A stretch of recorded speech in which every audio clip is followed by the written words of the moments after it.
Well, it's funny, you know what, when we do our meetings, I actually went and I asked him that. I said, you know, what would you do if somebody called you small? And he looked like at me like he was going to kill me. He said, nobody's ever said I'm small. He plays like he's 6'2". He does everything. He's got all sorts of skill.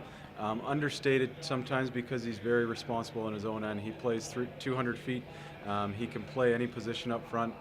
He's a real versatile guy and just the type of person that we really wanted into our culture. Have you seen him play in person? Yes, several times. I would say he can step in right away. He's a guy that can do a lot of things for you. He was a 70% face-off guy last year, played in the Canada Winter Games on the top line, was a driving force for them.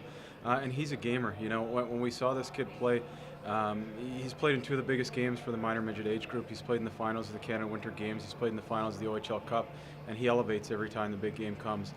He's going to be a leader with our group. He's a kid that chooses his words very carefully. He's all business, and he's the type of guy that we need, and he's a very hard player to play against. The Battalion stayed with Don Mills Flyers for the next two picks.